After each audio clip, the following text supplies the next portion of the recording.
Boa noite a todos. Nós vamos dar continuação aos nossos estudos sobre a graça de Deus. No estudo anterior nós dissemos algumas considerações sobre a graça que salva. Hoje, a graça que transforma.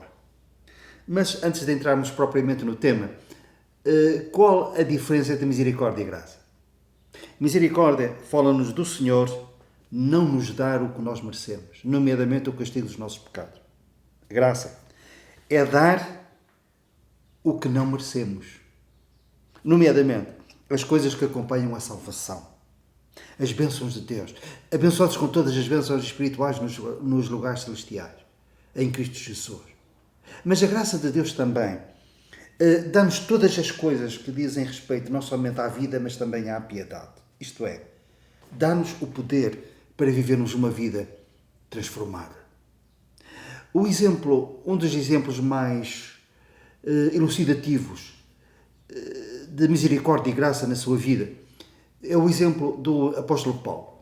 Enquanto Saulo de Tarso, nós lemos que ele depois escreve acerca dessa experiência, o encontro que teve com o Senhor Jesus, olhando para a sua vida passada, ele diz: Deus teve misericórdia de mim, para que em mim, o pior dos pecadores, Cristo Jesus demonstrasse toda a sua paciência. Deus teve misericórdia para comigo, mas ao mesmo tempo também ele diz: pela graça de Deus agora eu sou o que sou. Ele deixou de ser quem era. Porquê? Portanto, houve uma mudança de 180 graus na sua vida. Porque houve uma transformação de dentro para fora. E essa transformação foi operada pela graça de Deus. A capacidade que o Senhor lhe deu para ele ser melhor. E para que essa transformação, essa mudança se tornasse efetiva. E ele, de perseguidor do povo de Deus, passou a ser perseguido com o povo de Deus. De homem vingativo, severo, violento, que consentiu e incentivou o apedrejamento de Estevão, um homem de Deus. Ele consentiu na sua morte. Depois, mais tarde, ele escreve aos Tessalonicenses, aos crentes que estavam em Tessalónica, e diz: como ama que acaricia os próprios filhos, assim eu tenho cuidado de vós. Reparem, um homem violento agora é um homem amável.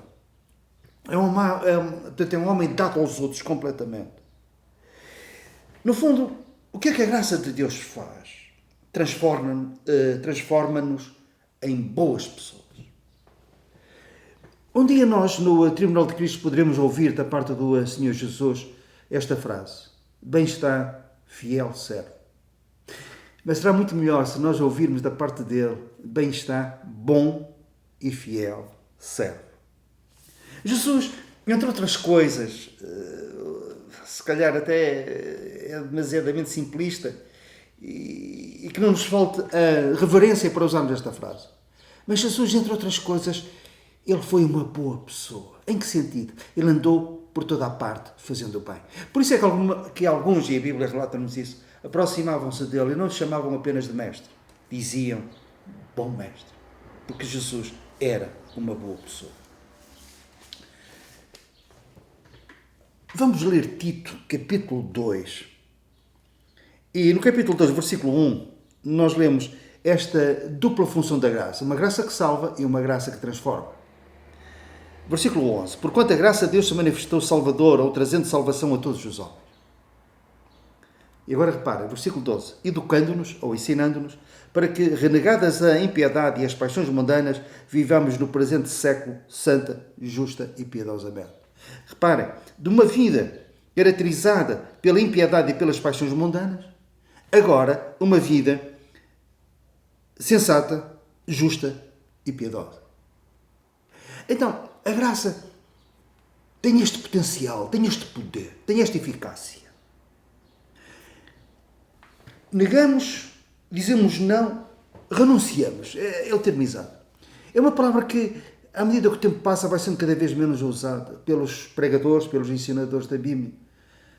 Mas é necessário renunciar, é necessário dizer não. No fundo, tomar a sua cruz, falam já acerca desta renúncia. E cada um tem que tomar a sua cruz, tem que assumir a renúncia das paixões mundanas e da impiedade. Dizemos não. Porquê? Porque a graça de Deus transforma-nos de dentro para fora. Não nos conformamos com este mundo, mas transformamos pela renovação do vosso entendimento, para que experimenteis a boa, perfeita e agradável vontade de Deus. A vida mudada, a vida transformada. Começa aqui, renovação da mente.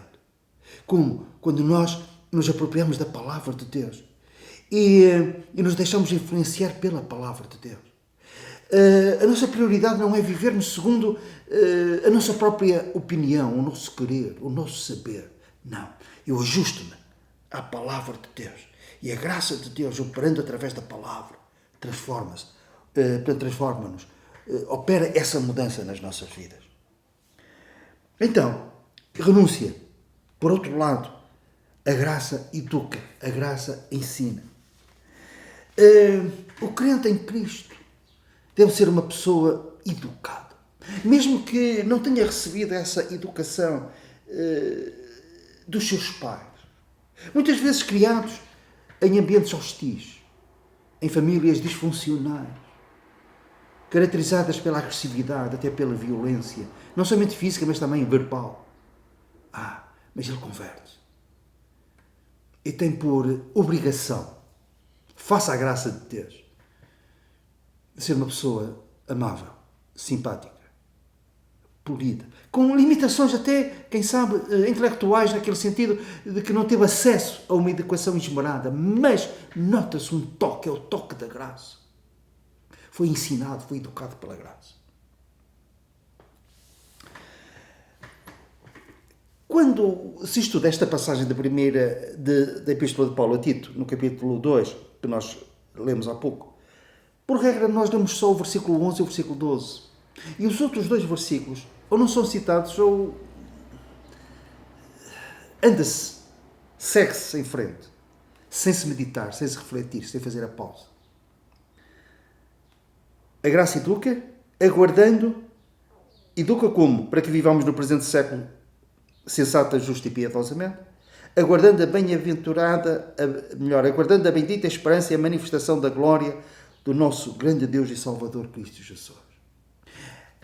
A graça também transforma quando nos relembra e nos ensina a tornar presente a vinda do Senhor Jesus, levando-nos a aguardar, ao viver aguardando, presente contínuo. Porque se nós temos esta esperança, como diz também o apóstolo João noutra parte, ele diz, quem tem esta esperança purifica-se a si mesmo. Isto é, se a vinda do Senhor, que é iminente, estiver na nossa expectativa todos os dias, a toda a hora, se nós amarmos a sua vinda, a graça de Deus usa essa bendita esperança como uma ação transformadora, aguardando a bem-aventurada esperança, a bendita esperança e a manifestação da glória do nosso grande Deus e Salvador Cristo Jesus. O qual, versículo 14, assim mesmo se deu por nós, a fim de nos remir de toda a iniquidade. Graça que salva, perdão dos pecados. E agora repare, e purificar para si mesmo um povo exclusivamente seu, zeloso de boas obras. O povo de Deus deve ser zeloso de boas obras. Obras feitas em Deus. Boas obras preparadas para aqueles que amam o Senhor. Ele preparou para que nós andássemos nessas boas obras.